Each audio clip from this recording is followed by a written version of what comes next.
What's up, guys? It is Wednesday, July 8th. As I record this, this might not actually go up Wednesday night. It might go up on Thursday or Friday. But I just wrapped up a nice, long, passionate interview with Joe Jorgensen's vice presidential candidate, Spike Cohen. Spike Cohen, depending on who you are, if you know him, has been a quote-unquote interesting figure within libertarian politics, because Spike Cohen was running with Vermin Supreme originally, and Vermin Supreme, everybody knows Vermin Supreme as this satirist, this guy waltzing around making fun of the system, but he was a legitimate libertarian candidate for president this past cycle, and Spike Cohen was running as his VP originally. But a lot of people were wondering, is Spike Cohen even, why would they choose Spike Cohen? And a lot of people judge Spike Cohen, in my eyes, unfairly, because you really need to stop and listen to the guy. Spike Cohen is a great communicator of libertarian ideology, and the interview that I had with him, it was well around 45 minutes or so. Just an eye-opening, experience to talk to him. He's down to earth. He knows what the problems are. He wants to connect with voters out there, especially the ones that feel disenfranchised, especially the ones that feel scared and hopeless. And one of the problems I think we libertarians have is reaching our hands out to those people and giving them hope, letting them know that, there is hope out there, but it's against the system. The system is not going to give you that hope.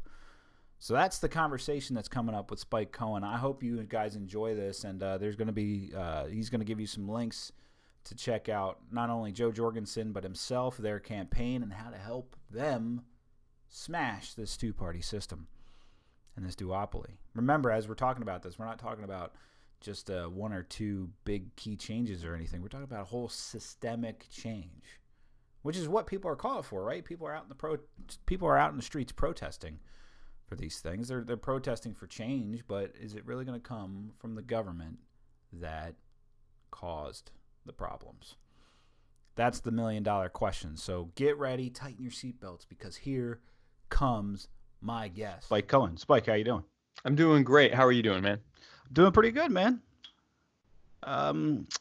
We got this interview set up. I actually talked with Joe Jorgensen about 2 weeks ago.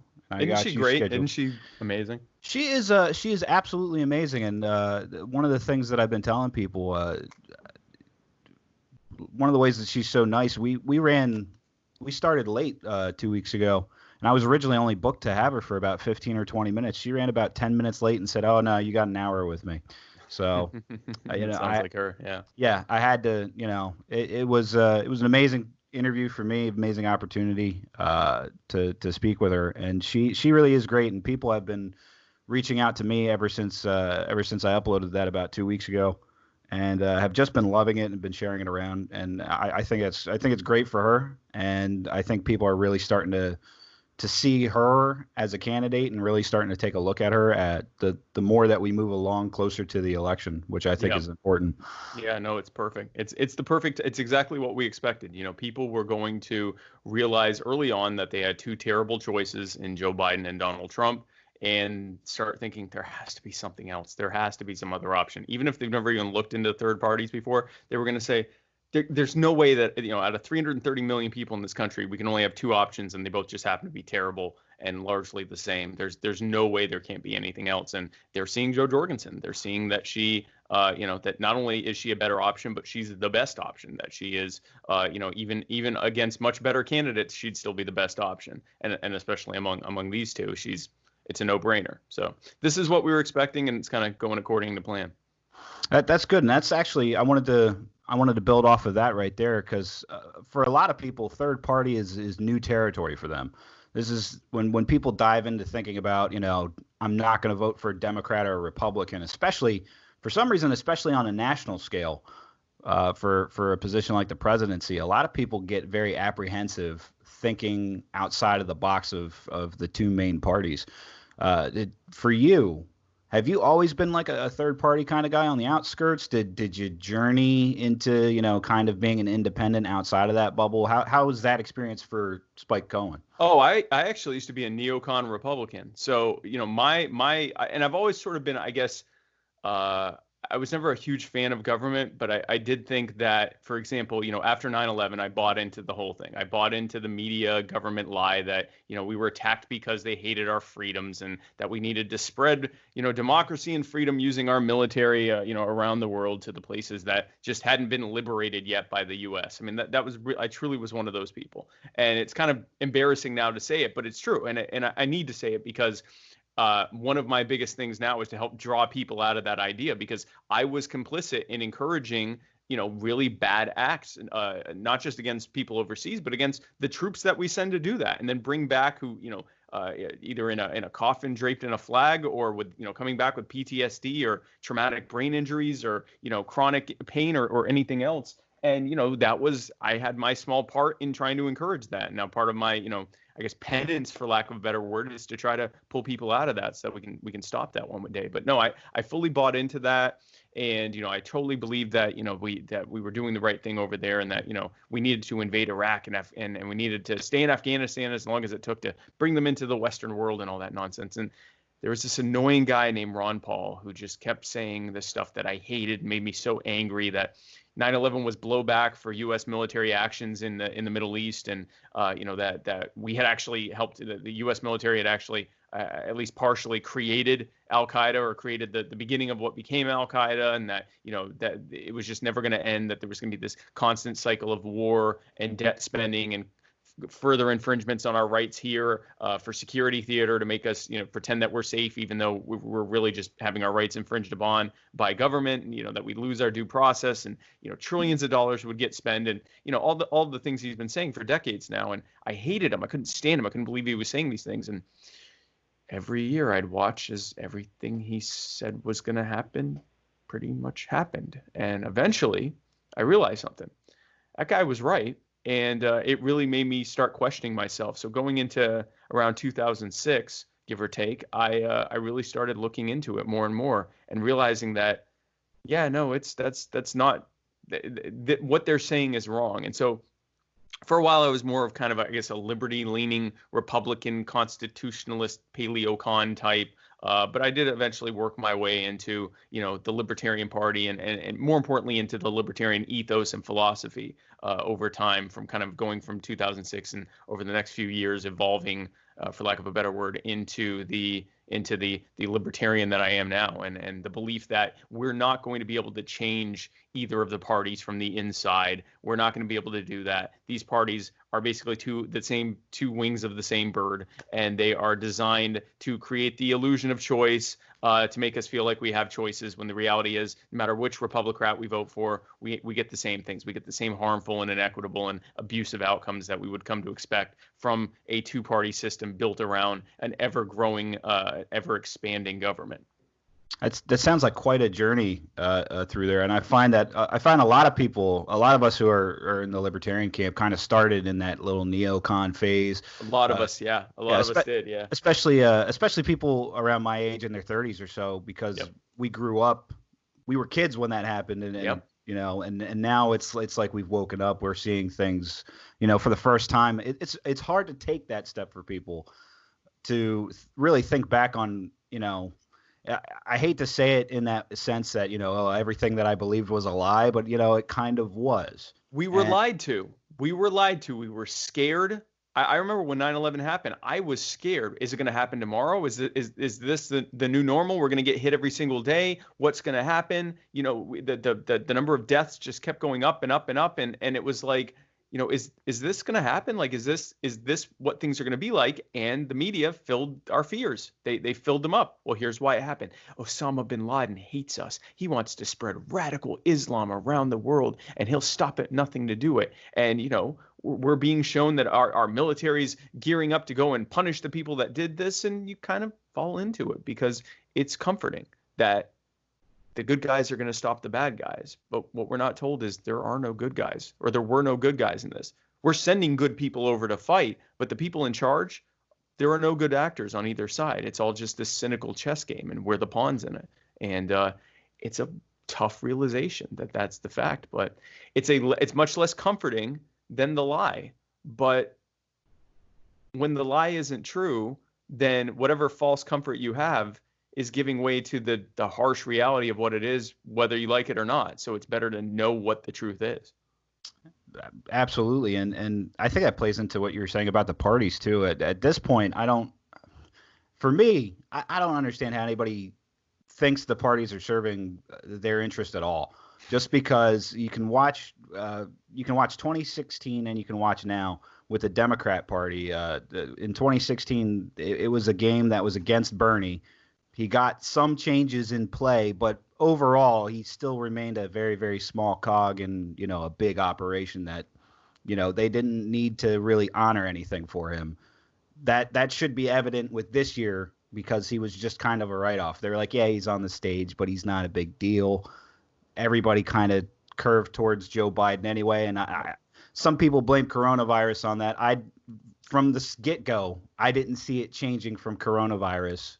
Joe Biden won South Carolina before coronavirus. That was always baked into the cake. That Bernie would do well. They didn't think he'd do that well in Iowa. They knew he'd do well in New Hampshire and in Nevada. And then after that, they're like, and it's over. After that, Joe Biden will do exactly what he did. And what did Bernie do? Same thing he did before. He folded when it was time for him to fold. After he got to give his oppositional speeches and oppositional talk, he folded. He's the Rand Paul or Thomas Massie or whomever else on for the Democrats. They allow a certain level of controlled opposition. So people that can come out and say the truth that we know to be true, but then they have to fold. When it's time for them to fold, if they are required to fold, they have to fold because they're a part of the party. And Rand Paul's a perfect example of that on the Republican side. And it's the same thing. Bernie Sanders didn't say this is unacceptable. Everything I said about Joe Biden is still true. We can't vote for Joe Biden because he can't. Because he's part of that controlled opposition.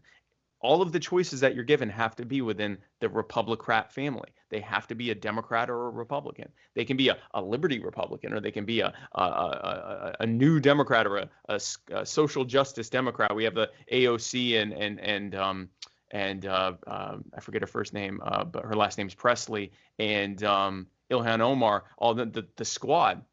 When they're required to vote a certain way, they vote a certain way because they're Democrats. The system is designed by the Republicans to give you the illusion that there is this battle happening so that we can stay nice and divided against each other, that, oh my gosh, I can't believe you're voting Republican, you must be a Nazi. Oh my gosh, I can't believe you're voting Democrat, you must be a communist. But the reality is all those people that created that narrative, they work together every single day. When it came time for them to give trillions of dollars of bailouts to big businesses and give us $1,200 and tell us to stay home forever, they did it. From the local and state level all the way up to the White House, the Republicans and Democrats in their nearly exclusive control of every lever of power in government, from federal all the way down to local, for the last 160 plus years. When it comes time, when the rubber hits the road, they always come together to do what they always do, which is impose their will against us and to benefit the billionaire cronies that bought and paid for them, to the direct detriment of the rest of us. The way I put it to my friend, he had me on a show about a week or so ago. I said it's pro wrestling. It's literally Yes. It's a show for the media. It's a show for the TV, because they'll show that they hate each other on Twitter, on social media, what have you. They'll say all these things, but then you'll go out and you'll catch them at the bar having a drink with each other. Yep. That being said, I mean, like, you kind of covered your journey breaking out of what you thought was the way. You thought you were square. You thought the Republican way was the way. You thought waging a war against terrorism was the way. Obviously, when you go into a scale of national politics and talking about the parties and how to get things done at home, we have this bigger, it seems like a bigger, badder monster to try to shatter out of people's minds, that we can go outside of this, that we can work outside of a two-party system, but that it's obviously not going to be easy. Do you have a strategy when you're talking to people, how to tap into their mind to make them look outside of, I'm a lifelong Democrat and the Republicans are bad, or I'm a lifelong Republican, the Democrats are bad? Like, how do you start to pick somebody's brain and really try to divide those lines of thinking from their brain to make them see a different perspective?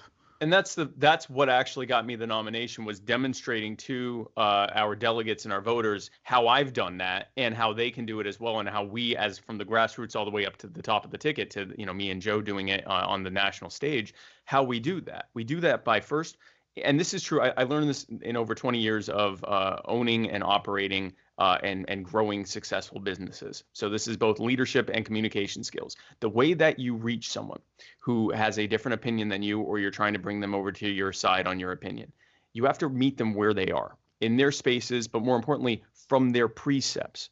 So my friend Scott Horton likes to say that we're better than the left on the things the left cares about. We're better than the right on the things the right cares about. And for that matter, we're better than the centrists and the moderates on the things they care about. The vast majority of people who are not sociopaths have legitimate concerns and cares. When you boil down what they're worried about, they're all legitimate things that they're worried about. So we meet them where they are. We agree with them that the things they're worried about are legitimate concerns. We listen to them first so that we're identifying what their concerns and problems are. And this is something everyone can do in your day-to-day conversations, talking with people on social media, whatever else.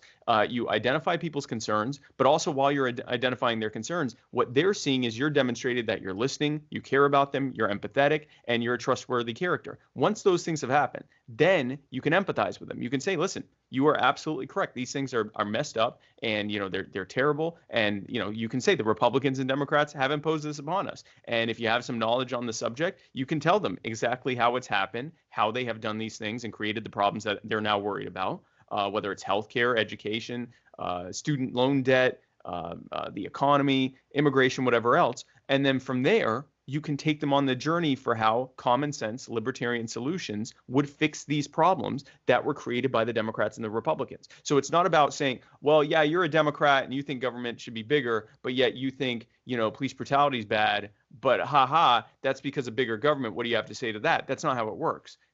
You get them where you say, I agree with you that police brutality is a problem. Police aren't being held accountable because of qualified immunity and because of civil asset forfeiture and because of all the different things that the Republicans and Democrats have put in place. And we're never going to get rid of that until we get people in office who will change those things. Here's what libertarians propose to do. And you can do that on any subject. So you're disabusing them of the left-right rope-a-dope. You're putting the entirety of the Republican system into one corner, which is the corner of people who are keeping a boot on the neck of the people and allowing for needless suffering and harm for no other reason than to preserve their own wealth and power and influence. And we're putting ourselves on the other side of that line, the people that are trying to remove that boot from their neck, and show them a way that we can have the power put back in our hands where it always belonged, and that we can thrive together. That's how you reach people. I agreed. And when you bring up the boot on the neck image, it's funny, your line of thinking. I've been hearing this more and more when libertarians talk, and I think it's important that libertarians go this route. Because all too often on Twitter, you'll just, you'll see it boiled down to hashtags. Oh, taxation is theft, and the government just steals stuff, and right, they're really bad at doing crap. You get that a lot. You get that narrative a lot, but it doesn't resonate with people. I mean, it doesn't. You say taxation is theft, and they're like, well, you get the same blanket answers. We live in a society where this is what we have to do to care for people and all that. And we're so sick of those responses that then we mock them. Yeah. Which really helps pull people to your side. The best way you can pull people to your side is give hackneyed, flippant responses that don't connect with them at all. Things that we like to say to each other, like taxation and stuff. And meanwhile, I will say, after going into a longer conversation, I will then say, and taxation is a form of theft, a regressive form of theft that is imposed upon net consumers, which means the poorest are paying the high. So I'm saying taxation is theft. I don't lead with that. I don't walk into a conversation about taxes where one side is saying we need taxes to protect us from terrorism and to protect our borders, and the other side saying we need taxes to fund healthcare and free education. And I go in and go, well, I don't know if you knew this, but taxation is theft. And when they go, well, but how would you have a society without taxes? I go, oh, more roads? I mean, you can't reach people that way. You're going to make them actively hate you. At best, they will ignore you. And at worst, they will now be an actual opponent of yours. And now the only exposure they've had to libertarianism is this sort of snarky, I don't really care about you. I just wanted to say that taxation is theft. and now they're asking questions like, well, but how would society run? What a perfect opportunity to explain how society would run and not be flippant about it. And so that's really what I've done and what I've tried to encourage others to do. Part of this campaign, there's many aspects to what we're doing. One is obviously trying to win the election, trying to get Joe on that debate stage, because if she can get on that debate stage, it's all over. We're going to win that election. It'll be so obvious who the real winner is there. But then also, we're trying to spread the message of liberty. We're trying to change the political and cultural conversation more towards, the idea that government isn't doing good things. But we can't do that unless we connect with people where they are. And so we're reshaping how libertarian messaging happens in the greater group of liberty circles. We're reshaping it in an image of empathy and being engaging and dynamic in the way that we present our ideas, and in kind of a populist, because it really is. This is a small, relative handful of wealthy elites who are imposing their system on the rest of us. We have the populist message. And if we leaned into it and said, we're trying to give power back to the people so that we can be free to thrive and voluntarily work with each other, what a powerful message. So we just, and it's not watering down our message. It's just the opposite. It's disabusing people of all the ridiculous stereotypes about us, and instead showing them that this is the way forward. This is the way out of the problems that we're facing, whether you're upset about the lockdowns or the pandemic or police brutality or systemic racism or the economy or the endless wars or the ridiculous cost of living increases or healthcare or education or anything else. They created the problem. The Republicrats and their well-heeled cronies created this problem with the express purpose of retaining their market share and their power and influence at the direct expense of literally everyone else, all the rest of us. And us and our common sense libertarian solutions are the way out of that.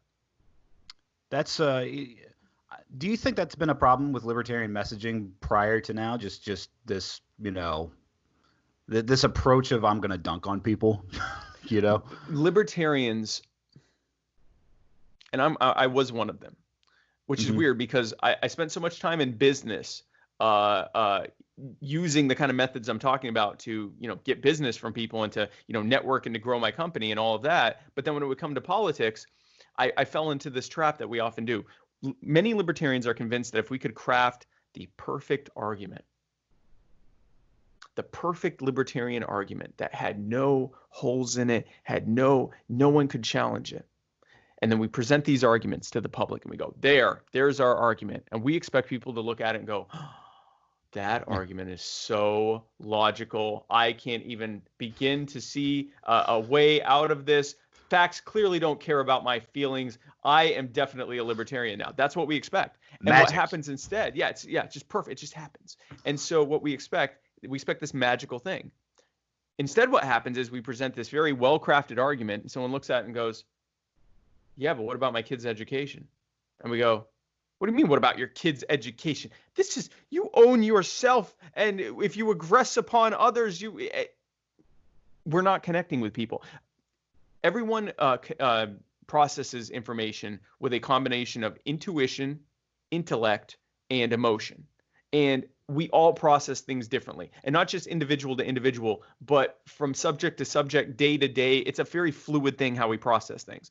Libertarians tend to be heavier on the emotion, which most libertarians would not admit to, but on the emotion and the intellect, not so much on the intuition. And I'm speaking very, very generally. I'm not saying all libertarians are this way. I'm saying, generally speaking, libertarians tend to lean heavily more on intellect and emotion, which means that when we go in and we present this incredibly intellectual argument and we aren't picking up the social cues of the people saying, yeah, that didn't move me.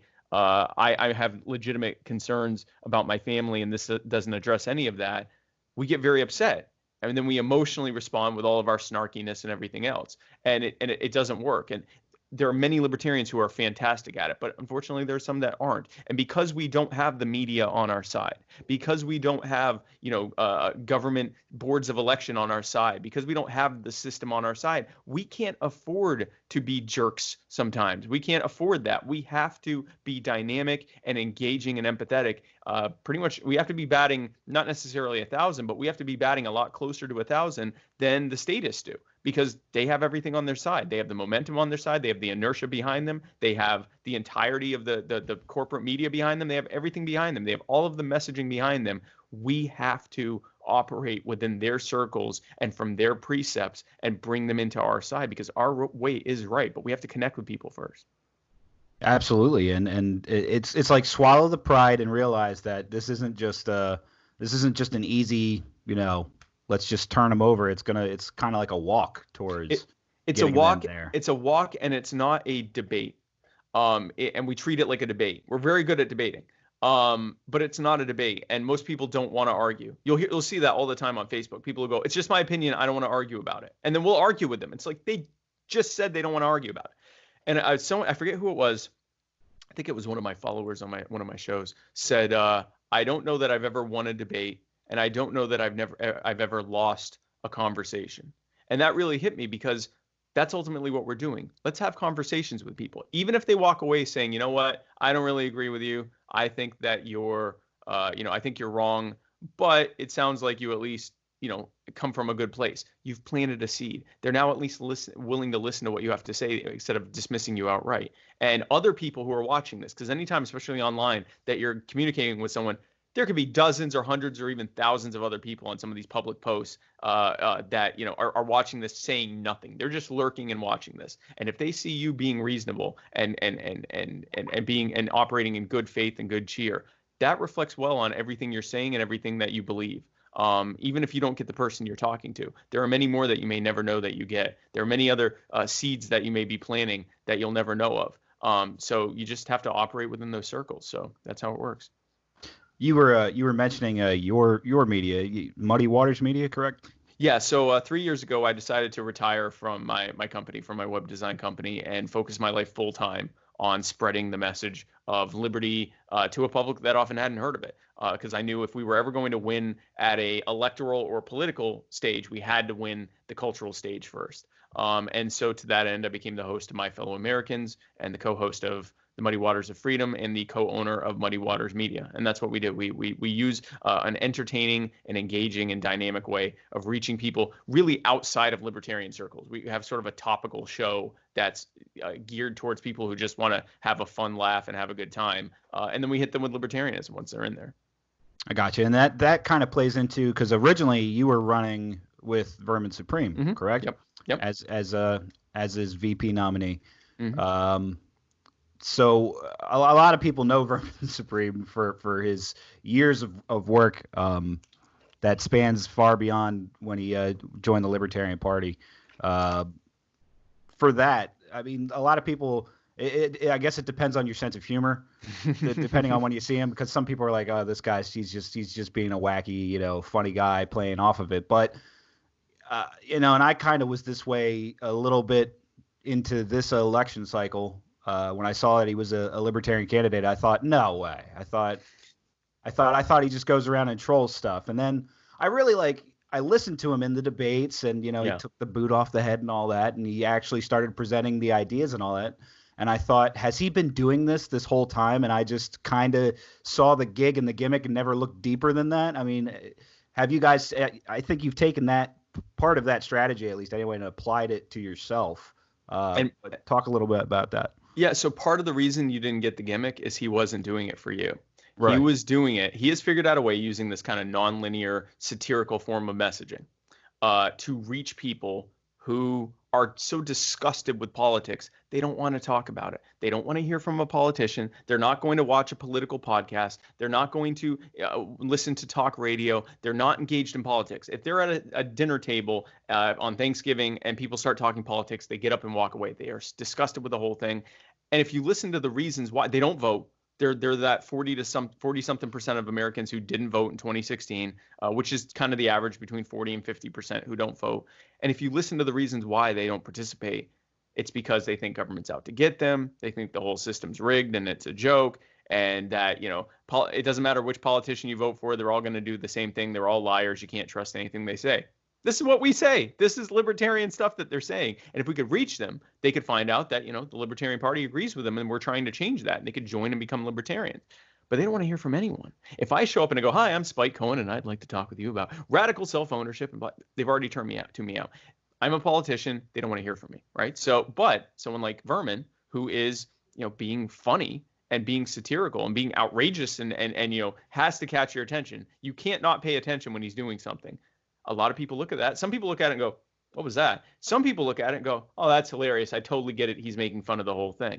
And they tune in and they don't feel pandered to, and they don't feel like they're being lied to, and they don't feel like they're having their beliefs challenged. So not only are they paying attention, their cognitive defenses go down. They actually listen to what he has to say. And over time, they think, wait a second, there is an underlying political message here. What is this about? Why is he doing this? And that's when he's able to hit him with libertarianism. So Joe and I are very grateful for everything Vermin has done to bring so many people to the Libertarian Party and the Libertarian movement. And we're grateful for everything he's been doing to help us with this campaign. Joe and I are running to set America free, not just from the barriers and the burdens and the impositions imposed upon us by the Republicans and Democrats, but by the cynical joke of a system that they and their crony corporate media have created to give us this illusion of choice that an increasing number of Americans recognize is a terrible, cynical joke, and the punchline is us, and it's not funny. And we want to change that and change it so that we are talking about serious things, about serious issues facing us, and we have serious common sense solutions to fix those problems. And so that is why we are running. We are running to topple the Republicrat duopoly and replace it with serious solutions to give the power back to the people so that they can thrive in ways that seem almost unimaginable now. The thing that I find funny is, and I think you'd probably agree with this, wouldn't you say the most disenfranchised voter is the one that is so turned off by politics that they don't vote, that they don't want to talk about it? Very often, yes. I mean, there are some who are disenfranchised to a level of being second-class citizens, and so they often, many of them that are at that point, they vote Democrat because Democrats, they speak to that part of the country. They speak to the marginalized, even though they're going to do the same thing that the Republicans do, whereas the Republicans tend to speak to, you know, the moral majority and the silent majority and the people who are kind of resentful of the marginalized. So they play their parts, right? The Republicans and Democrats play their parts of who they have to bring into the overall Republicrat movement, which is what it's all about. But no, there are definitely people who are so disgusted, disenfranchised, disillusioned, they don't bother voting. They have nothing to do with it. They're disgusted by it. Not to mention all the people that have been disenfranchised of the ability to vote because they have some kind of stupid felony on their record, which is another thing that Jo Jorgensen, when she comes into office, she's going to be expunging a lot of people's records for victimless crimes that they never should have done time or done probation or parole or anything else for, and allow them to be able to vote. Because here, keep in mind, so the average person that has spent time in prison didn't actually victimize anyone. They went in there for some kind of crime that didn't actually have a victim, usually a drug crime or sometimes a gun crime, but not hurting someone with a gun, just owning a gun. Just possessing it. Just possessing it, or possessing it while selling drugs. So literally they were keeping and bearing, they were exercising their right to keep and bear arms and engaging in victimless commerce. And so they have, multiple charges and spent many years in jail and now can't ever vote again. I say that the people who have been the most victimized by government, which is often those people, should have every say, just like the rest of us, in how this government should look. I think if they did, our government would look a lot different than it does now. I think third parties would be a lot more attractive to people who lost everything and had their lives ruined and were treated as chattel slaves for free prison labor to profit, mega billion-dollar corporations who contract their free labor. I think that they'd have a pretty big say in who should be who should be in charge right now. So those voters that don't vote, I asked Joe this too. I said, is that like a primary target for you guys first, and then you kind of move secondary to people teetering on the edges, or is it kind of like it's too grand to break down like that? Yeah, there's so many different parts of that who doesn't vote. But I guess if I had to say, I'm not sure we have a primary. I think the two biggest groups that I'm targeting, and we're also doing a thing where, Joe and I, we're a fusion ticket. We appeal to, there's certainly some overlap with us as well of who we appeal to, but Joe does more of kind of a traditional presentation that appeals to people who are looking for a return to normalcy and a return to decency in government and want a calming of the chaos that is existing right now. which is a very valid concern among many, many voters. I'm, because of my age and because of where the spaces I operate in and the internet and so forth, I'm reaching those who feel, very left behind, and some of them are ready to burn the whole system down. And I'm saying, whoa, let's not burn things down, but let's completely and radically reform how things are done so that you're not being left behind. So we're kind of doing a dragnet, don't leave a single chip on the table type of, we're leaving it all out on the court the next 4 months, basically. But I'd say the two biggest groups that I'm reaching out to are the ones who are completely disaffected, who do not have a home politically, and the mostly left-leaning, but really across the spectrum, younger voters who intuitively understand that this system has left them completely behind. They are screwed. Like people, not just, I'm a millennial, I'm 38, I just turned 38. But people that are in like their early 30s, late 20s, early 20s, it's like the younger they get, the more hopeless they get, because they recognize like this system is gamed to completely screw them over. And they see it. They see the student loan debt, the fact that wages aren't rising, cost of living going through the roof, housing going through the roof, healthcare going through the roof. They see that like this system was designed for people who benefited from it generations ago marginally, and now they're paying the bill on it from all ends. And it's really bad. So I'm reaching them as well. These are people that typically they tend to vote for Democrats because the Democrats say, yeah, the system is leaving you behind, and we're going to tax the wealthy and give you free stuff. And that, you know what, that sounds like a compelling message to someone who has no real other hope. So that's where we have to come in and disabuse them of the reality that that's the people who created this are now telling you they're going to fix it for you. They're not. And what they're proposing will make it worse. Here's how it will make it worse. And here's how libertarian ideas will make it better. So those are the groups I'm reaching. And with the idea that as we grow our share of the vote, others will begin to peel off, because there are a ton of people who are, I call them hold your nose voters. They go in, they hold their nose, they go, Trump, Biden, because they think the other one is worse. And they think that voting third party is a waste of a vote.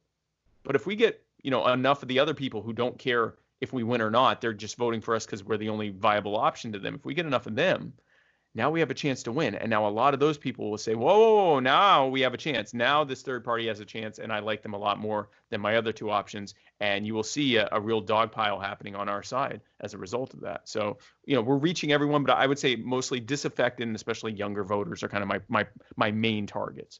Okay. And then so with the younger voters, you kind of touched on it. They have a very progressive vibe about them, about we're going to reverse everything that's in play right now and kind of like, address these injustices. We're going to make things okay. Yep.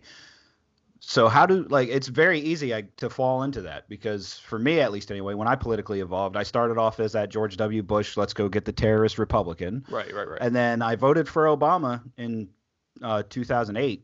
With the hopey changey stuff. I was like, yeah, hopey changey sounds good. And then by 2012, I was like, oh, you know what? This thing is rigged. That was my awakening moment when I was like, something's got to change. It doesn't matter who you vote for. Yeah, I just did hopey changey, and it was not what it was made out to be. Mm-hmm. So breaking people from that mold, on a progressive scale, you're right. It does kind of sound comforting. Like, all right, well, we're going to tax the billionaire people. They can afford it. They can afford to part ways with this. They're just being greedy and not giving you your fair share. And it's part of the divisive thing. I'm sorry, I interrupted you. No. You're good. I'm sorry. It's part of the divisive thing. So you have the Democrats over here, especially the more left-wing Democrats, saying to those people, the marginalized, the young, those who are being left behind and recognize they're being left behind, they go, these people over here, these older people and these wealthy people, and these privileged white people, they're taking from you, and they don't recognize that they don't care that you're being harmed, and so we're going to tax them and give you the stuff you need because they've been getting everything they need at your expense, so we're going to turn around and give you the stuff you need at their expense. And the people over here are going, that sounds great. And then the Republicans go over on this side and go, these lazy people over here, they want to take all your stuff. You worked hard for that. You earned that. And now they just want to tax you and ruin the economy so that they can have free stuff. Those lazy people, look at them. They make me sick. And everyone over here is going, yeah, those lazy bums, get them out of my pocket. And so you've got this rope-a-dope going on. And what's happened is no one is stepping back, or very few people. They're so caught up in fighting each other and hating each other. They aren't stepping back and saying, wait a second. The people who are teaming us against each other, They work together to do all this stuff. Everything that's happened, it's not because of those people over there or those people over there. It's them doing it. And so that's what we say. We come in and go, yeah, no, you're right. They both suck.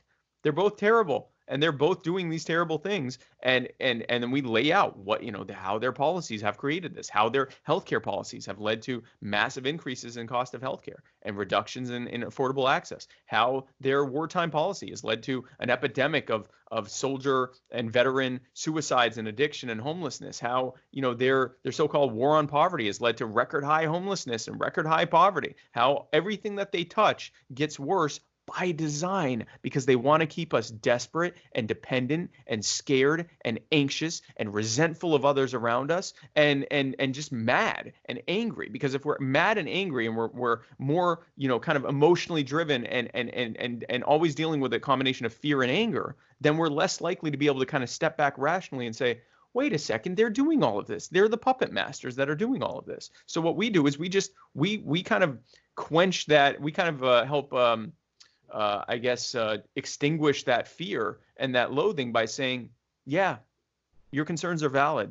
We want to change all of this. We want the healing to begin. We say a lot in this campaign. We say now is the time to heal.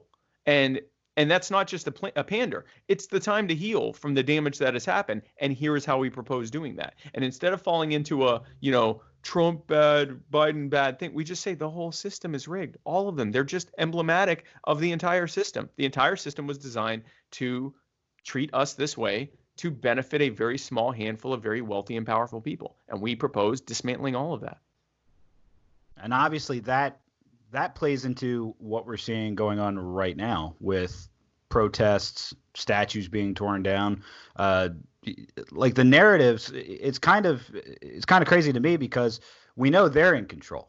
We know what they're doing, but the influence now, at least to me, looks like it's being passed down to, people on like Twitter. Twitter is like foot soldiers now almost. Like, well, yeah, I'm going to carry a banner and I'm going to carry out what Donald Trump's message is because we're the silent majority or whatever. You see literal fights in the streets between people with tiki torches talking about, you will not replace us. And we're voting for Trump to save our beloved land from there's some pretty racist undertones there, or in some cases, not even undertones, just straight up racism. But also a lot of just nationalism and we're going to protect our country from these people, other Americans who disagree with us. And then on the other side, you have people saying, we're going to stop all of these right wingers. We're going to stop this. We're going to create a fairer society by appealing to the government that put us in this situation. And so they target their hatred on the oddest things.